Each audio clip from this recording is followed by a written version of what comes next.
si të sillemi me njerëz në përputhje me atë çka e do Allahu dhe pejgamberi sallallahu alaihi wasallam. E në krye të listës së njerëzve kryeson prindi, nana dhe baba. Pra mund të themi nana dhe baba, sikur që ka thënë pejgamberi sallallahu alaihi wasallam. Andaj haki i prindit, haki i nanës dhe babës është i madh te Allahu subhanahu wa taala. Dhe në Kur'an kemi ajete varga ajetesh ku Zoti jon xhel xhelalu u bën thirrje të rrap, të prerë, pa asnjë lloj keq interpretimi dhe mundësie të kuptimit tjetër.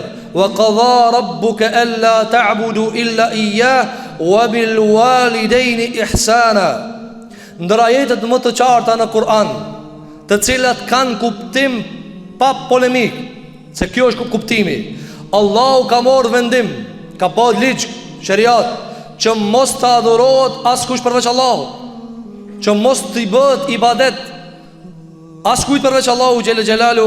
Dhe më njëherë pas saj ka thënë Allahu xhel xhelalu wa bil walidayni ihsana, dhe me prindërit musil mirë. Dhe ihsana këtu ka ardhur në mënyrë më të mirën të mundshme. Ihsanan ka ardhur e pa qartësuar me fol mutlak, kundrin e pa kufizuar. Pra në fjalë mirë, në gjeste i mirë, në sjellje i mirë, në tonacion i mirë, gjithçka ihsana. Në gjithçka në raport me ta dush me pas mirë. Dhe kjo është evdebi që e kërkon Allahu xhel xhelalu prej neve dhe prindërve ton, e nesër kërkohet nga evlatët e ton musil me neve ashtu.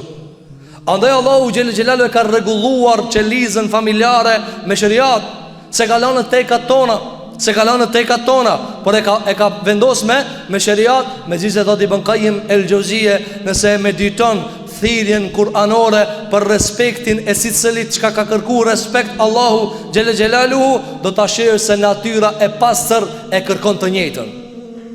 Do ta shihë se natyra e pastër e kërkon të njëjtën. Kur ti e dëgjon një ajet kuranor se Allah thotë sillu me prindin mirë, a nin këtu pimrena diçka keq? Jo. Por çfarë shije? O natyrshëm është. E natyrshëm musil me babën e nanë mirë. Kur e dëgjon se Allahu xhelala thotë në Kur'an was-sariqu was-sariqatu faqta'u aydihuma, hajdutit dhe hajdutës në shariat, në shariat kanë dispozita të caktuar, i prejet dora. Dhe është haram me vjedh. Kur e nin ti këtë dispozita, të vjen keq? Hajdutit i vjen keq, ama njerëzve normal jo, pse? Thotë nuk ban me vjedh. Është normale. Pra natyra e pastër pajtohet me atë çka Allahu xhelala ka bërë shariat. Andaj prej kërkesave kuranore është që të sillemi mirë me prindërit tanë. Pejgamberi alayhis salam përmendëm një varg hadithesh, e do përmendim disa prej të tjerave. Pejgamberi alayhis salam e ka ngritë çështën e prindit nalt. Dhe Allahu xhel xhelaluhu mungesën e prindit e ka bërë në dispozit të veçantë në Kur'an. Çka i bje mës me pas prind? Mës me pas prind i bje që më të afru ti dikush dhe me ta keq përdor pasurien e mallkon Allahu xhel xhelalu. Innal ladhina ya'kuluna amwal al-yatama, ata të cilët i hajnë parët e jetimit, ata janë të hangër zjarr. Mirë, jetimi çka është? Mungesë babe. Që i thënë jutëm pa babë. Pra, qaç nalt e ka qua Allahu xhel xhelalu mungesën e prindit, sikur që qaç nalt është kur o prindi gjallë. Po në mungesë prindit, nëse fëmia se ka prindin, edhe dikush ja keq përdor pasurit, Allahu xhelalu ka kërcënuar me Kur'an, kush ja ha pa hak jetimit parët, Allahu xhelalu ka dhënë ato hangër zjarr. Dhe ja ka përmend pejgamberi sallallahu alaihi wasallam si vlerë se Allahu e ka strehu në mungesë prindërve. Alam yajidka yatiman fa'awa, i ka thonë pejgamberi sallallahu alaihi wasallam Allahu xhel xhelalu, o Muhammed, as e kon jetim pa prindje kon, kena gjeti jetim, fa'awa, dhe Allahu të ka strehuar, dhe Allahu të ka dhënë nam të madh subhanahu wa taala. Andaj çështja e prindit është e madhe në Kur'an. Argument se mungesa e prindit e ranon dispozitën të evladit. Nuk është një njeri që ka prindin në Kur'an dhe një njeri që ka se ka prindin. Nuk ka një njeri cili ti e ki kojshie ka papën e vet, edhe një fëmijë që se ka papën e vet. Edhe ndjenjat tua nuk janë njësoj, po edhe Allahu nuk e ka trajtuar njësoj. Andaj transmeton Imam Buhariu në librin e tij Adabul Mufrad se Ebu Hurajra radhiyallahu an kur e ka pranuar Islamin nana e vet, që e ka lutur shumë pejgamberin sallallahu alaihi wasallam, ja Rasulullah, ban dua nana ime ta pranoj Islamin. Ban dua nana ime ta pranoj Islamin. Ndërkohë që të na do fatket si shumë të marrë me kundër ta. As që i intereson për fejnë në nanës vetë, as që i intereson afaret, asfaret, as që lutët nana vetë më drejtue, as që lutët prindi vetë më drejtue. E ka morë ki me një anë, aj me një anë, nuk silët mirë me prindin e vetë. Ebu Hurajra ka shkuj ka thonë, ja Rasulullah, nana e me pagane, lutë Allah të bëjë muslimane. Dhe ka lutë pejgamberi sallallahu alaihi wasallam. Tu shku të shpia ka bëhë Allahu gjelluar nanën e Ebu Hurajrës muslimane.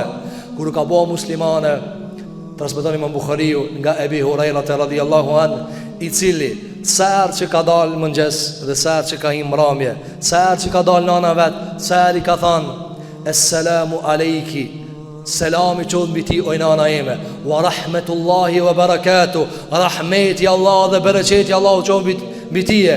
Dhe i ka thanë, Allahu të më shiroft oj nana ime, si kur që më kërrit kër jam kanë i vogël. Nëse Allahu Gjelle Gjelalu ka thanë në Kur'an, wa kur rabbi rhamhuma kema rabbejani saghira, dhe thuaj ti o musliman, o Zot më shirami të dy prenderit, si kur që më kanë rujt muhe kër jam kanë i vogël. Si kur që më kanë rujt muhe kër jam kanë i vogël. Gjdo dit ja ka thanë nanës vetë këtë fjallë. Ka thanë, oj nana e me Zotit më shiroft, si kur që më kërit kër jam kanë i vogël. Dhe kjo ka qenë edukatë e sahabeve me nanat e tyre, me nanat e tyre. Dhe mos flasim si cili sahabi ka pas trajtim të veçantë në prindërit e vet. Kjo është shkollë në vetë që jo ka mësuar pejgamberi sallallahu alaihi wasallam. Ndërsa ndër hadithet e randa që ka ardhur për respektin e babës dhe nanës, ka transmetuar Imam Bukhariu në Adabul Mufrad dhe në të libra të tjera nga pejgamberi jon sallallahu alaihi wasallam, se ka thënë pejgamberi alaihi salatu wassalam, la'ana Allahu men la'ana walidayhi.